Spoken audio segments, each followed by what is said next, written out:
I titled my talk today, I Am Complete. And most of you know that I just got back from a long vacation, and Terry and I traveled with two of our friends that we travel with a lot, Becky and Deborah. And we've been hanging out with them and traveling for about, I guess, almost 4 years now, and we're getting to know each other pretty well. And as you can imagine, they've been learning some of my spiritual perspectives and even some of our quirky things we say around here.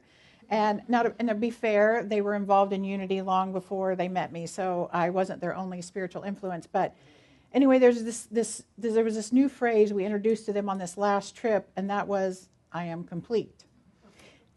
And asking, are you complete? Do you use those phrases? Do you use I am complete? Are you complete? Yeah, a little bit. So I know the practitioners do, and perhaps some of you who've taken some classes with us know that we use that phrase, I am complete. And we use it mostly during a time of personal sharing. So when someone is telling a story, and especially an emotional story, we don't want to interrupt, and we don't want to launch into what we have to say. We want to make sure that they get finished with what they have to say. So if the person pauses and takes a breath, we don't just jump in, or if they're wiping a tear away, we don't jump in right away. Someone will ask, are you complete? And that gives the sharer a chance to continue their speaking or to yield the floor, so to speak, and they'll say, I'm complete.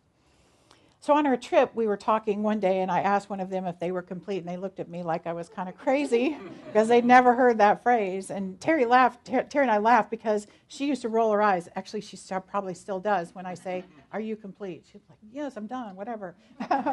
But it's just something I've learned to say, and I think it's really actually a powerful phrase. And today I want to really anchor that phrase with you. I want you to be able to say, I am complete. Because they're three very powerful words, and we can use them for lots of different reasons beyond courtesy in a conversation. And I want you to use the phrase, I am complete, in a powerful way in your life, and especially today. So I want to tell you a story, and I've told it before, so I apologize if you've heard it before, but I know there's people in the room that haven't heard it. But at any rate, back in 2020, I began experiencing a sinus infection, and it led to an MRI of my nasal passages, which led to a biopsy of sorts to determine kind of what this infection was. And I was told it was either gram-negative or MRSA. Okay, so some whopper-dopper, kind of sinus infection. And that led me to being on some pretty powerful antibiotics, which completely disrupted my whole gut system and health. And now, if you know nothing about such things, as was the case with me, I had no idea that powerful antibiotics could lead to terrible digestive issues. I just didn't know that. So Terry tried to prevent this by adding probiotics and supplements and certain foods to my diet and all that, but I ended up with something called C. diff. I pray that none of you have ever had C. diff and that you never, ever do, but to put it mildly, I was terribly sick with diarrhea. And this situation went on for weeks and weeks. Now, if you don't know our history, this was at the very beginning of our relationship. And as you can imagine, I didn't want this kind of illness in the middle of what was supposed to be kind of like a romantic time, right? So running to the bathroom constantly was not the ideal behavior, to say the least. And as you can also imagine, Terry was the perfect partner. As a nurse practitioner, she wasn't fazed by my bathroom habits and issues. She was absolutely taking the best care of me possible, cooking the right foods and managing my meds and tracking my symptoms and prescribing tests and procedures, all that stuff. But I didn't like it one bit. I did not like it. And I was told that the next step in the treatment was a stool transfer. Now, I'll leave you to research that on your own, but I really did not want any part of that. So one morning, I was sitting at the breakfast table, and I looked straight at her, and I said these three powerful words, I'm complete. I am done. I am done with this. And I went on to say that I release any attachment, known or unknown, to this illness, of being taken care of by you, and anything else related to this. I am done. To use my phrase today, I am complete. And I tell you this story because I think I kind of freaked her out, because I never had diarrhea again. Not once. When I said I was done, and I was done. And I tell you this because I want you to understand the power we have to call a thing, to speak our word over our experience, and the power we have to release things we no longer wish to have going on in our lives. And the power is important to use this morning as we enter into this kind of sacred time of releasing. Because later this week, what happens on Tuesday night at midnight when we're blowing our horns and kissing and doing all the things we're doing? We step through a threshold. We step through a threshold from this year, 2024, into 2025, a brand new year. And if you're like me, you might have some things that you want to leave behind. You have some things you desire in the new year, and that there are things going on right now that may not make that very easy. The goals that you might set for yourself or the intentions you might be holding for 2025 may not match up with something you have going on right now. So as we look ahead at the newness, we also need to look at what we're currently ready to complete in our lives to make room for something new. I hope it's not C. diff. I hope you have something much nicer to let go of. But maybe it is. Maybe there is an illness. Maybe there is something like that. So what is complete in your life? What is ready to die here in this year so that a new story can be written in the new year? What are the painful things that you no longer wish to carry? Jean Houston wrote this. She said, "Our wounding tells us that old forms are ready to die. However reluctant the local self may be to allow this to occur. The wounding becomes sacred when we are willing to release our old stories and to become vehicles through which a new story may emerge into time. When we fail to do this, we tend to repeat the same old story over and over again." Let's not write the same old story in 2025. Let's release all the things that keep us trapped in repeating the same stories. Because when we release the old, there's room for new things. So one of my favorite contemporary spiritual teachers is Marianne Williamson. How many of you like Marianne? Actually, her book, Return to Love, is what my first doorway into spirituality. And she encourages us to practice this releasing. She says, consciously release what needs to be released and welcome with a full embrace the newness you've prayed for and so richly deserve. Release.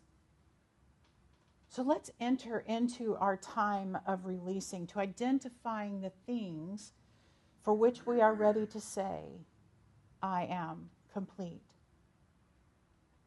So I want you to think about what you want to release now before you cross into the new year. You've got your piece of paper and a pen. Get out your big piece of paper first. If you don't have one, again, wave wildly and we'll get one, but I think everybody here in the room has one.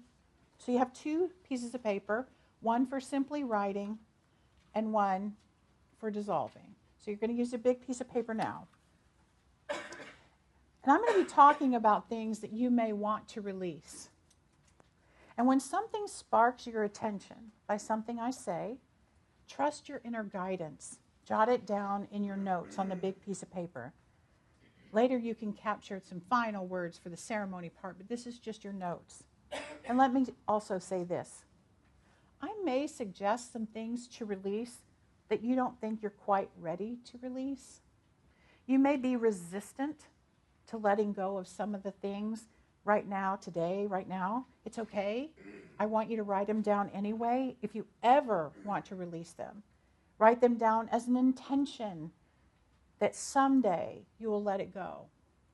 Spirit is not attached to when you let something go or release something, but it will respond to your desire to be free from whatever it is and begin to draw things to you that allow you an easier release of that thing. So I invite you to kind of go within and just listen. The first area to look for things to release is in your beliefs about yourself. Think about it. Is it time to let go of ideas that you should somehow be different to be worthy? Do you have ideas about yourself or about life that are limiting? Have you thought that you don't have what it takes, you're too big, too little, wrong color, wrong gender? Release any thoughts that you hold that anchor you in self-doubt or unworthiness, because these thoughts block you from moving forward toward your biggest ideas for your life. Whatever beliefs you've bought into that do not support your growth and unfoldment as a spiritual, vital child of God, whatever you've thought of yourself that isn't loving, nurturing, or kind is not true. God knows the truth about you, and Spirit did not screw up when you were made. So those limiting ideas have no validity. I know this is true. Let's release them. Another place to look for things to release is your thoughts about the past. Maybe you have a memory that floods you with regret every time you think of it. Here's the deal. You can't go back. You can't go back and change the past, and holding on to the idea that you should have or could have done something differently only blocks you today. Maybe let that memory and regret go. It no longer serves you. Consider this. Are there names of people who hurt your heart when you think of them? Or when other people say their names to you, it hurts deep inside. What if you let go of that hurt or that wound, whether it occurred last week, last year, long, long time ago? Anything that keeps your energy anchored in the past can be let go. Release that person to God and know only the highest and best for them wherever they may be in their life. Keeping them tucked into your energy field simply does not serve you. Forgive yourself. Forgive them. Release grudges, prejudices, or bitterness. Forgiveness can dissolve whatever may stand between you and your good. Forgiveness cleanses the mind, the body, and relationships, and it opens the way for your dreams to come forward. Instead of clutching those things or people to you, let them go to the divine flow of life. And when you feel yourself stuck on something or someone, say, I lovingly release you into the hands of Spirit, knowing that infinite intelligence shall guide us both into ways of peace, prosperity, and joy. Let me read that again. I lovingly release you into the hands of Spirit, knowing that infinite intelligence shall guide us both into ways of peace, prosperity, and joy. Even if you don't mean it, speak the prayer. Keep affirming the goodness and blessings and perfect right action for yourself and everyone concerned. Write them down, release, and be free. Let go of any failure in your life. If you could, if this is the year to let it go today. Maybe it was a job. Maybe it was a relationship. Maybe it was a choice you made that didn't work out quite the way you thought it would. Release that. You did the best you could at that moment. It's time to move on and accept that they were lessons that were completed. Perhaps you learned everything you could learn with that person or that situation, and you needed to let go. Now is the time to let go of the idea of the failure.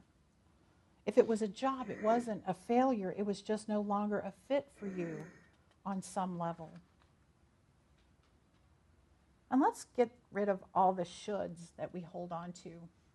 I should be married by now. I should be more successful. I should be living in a different situation. My house, my car, my family, my life should look different than it does. All of those shoulds make you love yourself a little bit less, so let them go. Write down the shoulds and release them. Maybe it's time to release any attachment you have to needing to be right. So often the need to be right creates a wedge within relationships and blocks love from flowing. Let go and allow people to live differently than you, to solve problems differently, love differently, think differently. Let go. Maybe there's a story you have been telling yourself that is simply not true. Could something be seen in a different way, and a rigid negative way of telling that story be let go? Could greater truth exist? Could greater compassion enter the telling of the story? If you have stories like that, just jot them down, release them, and refuse to tell them anymore. Not telling that story anymore. Maybe it's time to let go of something that is simply not going to happen in this lifetime. Do you have dreams or goals that you have not reached and are likely to not reach in this lifetime? So often we use those to beat ourselves up. And deep in our hearts, we know we aren't going to do them. Maybe it's a goal you've held for so long and used it as a measuring stick for your life that is just another way to shame yourself.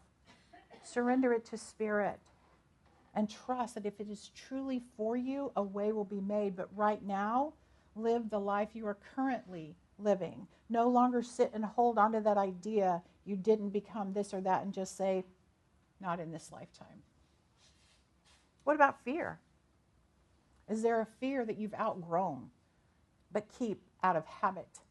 Is there a fear that is keeping you from doing something you really, really, really want to do? Maybe this is the time to let that fear go. And again, if you can't let it go in this moment, just set the intention to let it go and give yourself time to find the help you need to let that fear go. Maybe there's a habit that you could release. Is there something you know in your heart that's not good for you? Is there a pattern that is habitually holding you in place, blocking you from growing or healing or transforming? Write it down. Release any attachment, known or unknown, to that habit. And ask yourself, what blocks my peace of mind? What keeps me up at night?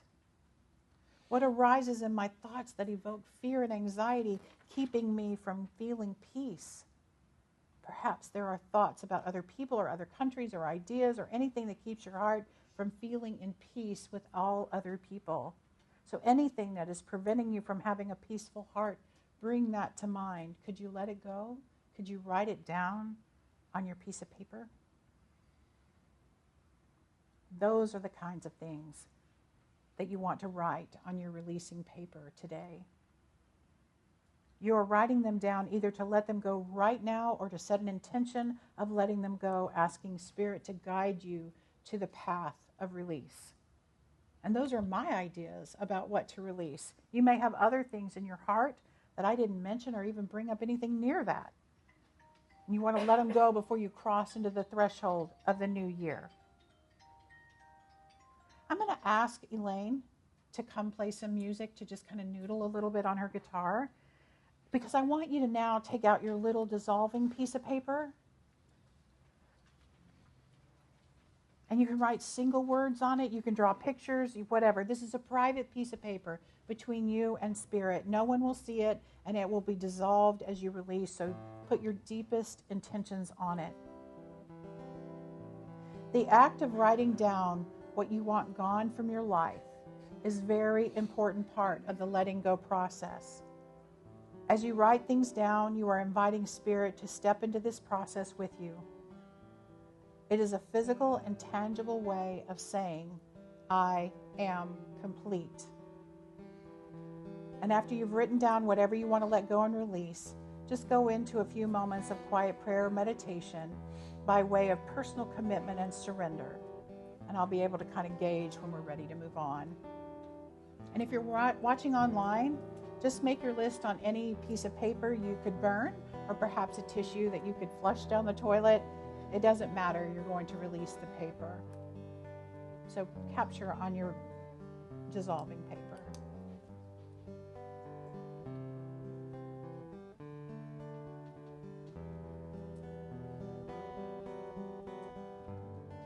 Almost everyone is finished with their writing, so I invite you to go deep within.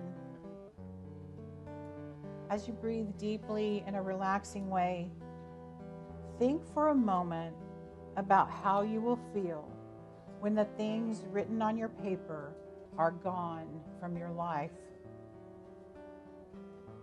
Think how still your thoughts and your mind would be if all of that worrying and fear and regret and shame and anger were simply no longer there. Know for yourself that you would have peace in your life if those things were gone. Peace is your birthright. Anything that blocks peace is not of spirit. So I invite you to pray with me and take these words as your own. What I know is that the sweet spirit is in this place right here and right now. As I know God is in every place and every moment, the power of God meets us in this moment of high intention. The power that resides in my heart, the power that breathes my body, the source of all life is my source too. And I know that this is the time to let go of anything that is holding me back. I know there is great relief in just letting go. And I know good things fill this vacuum that is left by everything I release. And I call this moment of release for this community a highly conscious moment. As I dissolve my paper containing my words and symbols in this ceremony, I am met with the power of the universe. As I release, Spirit meets me in my resolve. Everything I intend to melt away in my experience melts away by the power of my word, of my decision. I declare that I am complete. And as I do so, all attachments to these ideas and people and situations dissolve as the paper swirls away. The peace that I am seeking is my birthright, and in this ritual, I claim it for myself. I am blessed in every way, and as my new year begins, I feel refreshed and empowered and free. And so it is. So most religious traditions have understood that the element of water is a great purifier, which washes clean and makes all things new. All forms of water, springs, streams, rivers, lakes, oceans, ponds, they're all compassionate healers, relieving actual and metaphoric thirsts. Water in our lives is the power of purification, the healing balm of compassion, and the mystical presence of creativity. So this bowl of water serves today as our purification pool of water. So as you watch your paper dissolve, as you commit your concern to the nothingness, let it go deep within you. Feel that sense of release. As you depart the bowl, say to yourself words, such as I am free, I am unlimited, I now move on, the past is gone, I am complete. Think of something you want to say that means something to you as you depart the bowl. And as you walk back to your seat, just breathe that lightness into your heart. And I'm going to open the cleansing and releasing bowl with a quote from Ernest Holmes. Ernest Holmes writes, "There should not be any sense of hurry or worry about this, just a calm, peaceful sense of reality. Let the law work through and express itself in the experience." So when you are ready to let go of everything into this water, then feel free to come forward. Once again, there is great power in doing so. And if you'll just come forward one at a time, one by one, you'll place your water in the bowl, and the bowl is open for your cleansing release for your completion of 2024. And I meet you here, knowing with you in consciousness a complete release of whatever you have written.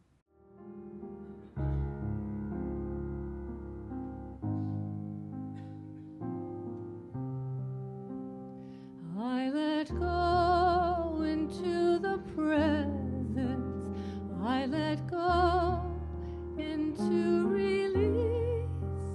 I let go into God's essence as I'm led in love and peace.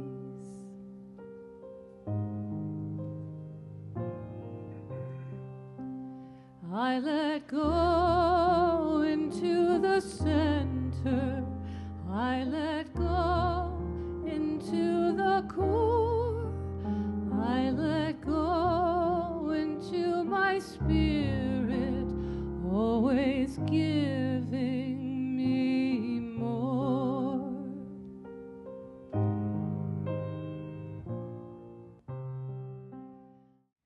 want you to notice that all of the paper is gone into the nothingness. We have individually and collectively said goodbye to so much. Paul Coelho, the author of The Alchemist, said, "If you're brave enough to say goodbye, life will reward you with a new hello." So I'm going to close this experience today with some affirmations. So I invite you to close your eyes and listen with your heart and let the words sink into your mind and perhaps silently repeat these affirmations to yourself. I see myself as a spiritual being. I am spiritually endowed with everything I will ever need for my eternal ongoing. I lack nothing. I live in a universe of life, love, substance, and intelligence. My purpose in being is to release the life, love, substance, and intelligence of spirit within me. I rejoice in the possessions of my life, but I release that which no longer serves me. I rejoice in the people in my life, but I let go of my need to control these relationships. I rejoice in the experiences of my life, but I do not look back and long for the past. I live today enriched by experiences of the past, but free in the eternal now. I hold no grudges. I do not use the word blame. I am a spiritual being capable and strong in accepting the responsibility of my own person. In the realization of my spiritual self, I find my oneness with God within. I am inwardly guided and outwardly protected. I walk the way of this earth doing that which is mine to do. I am free in the warm, healing, loving realization that I am a child of God. And I declare this year of 2024 as of Tuesday complete. And so it is. I let go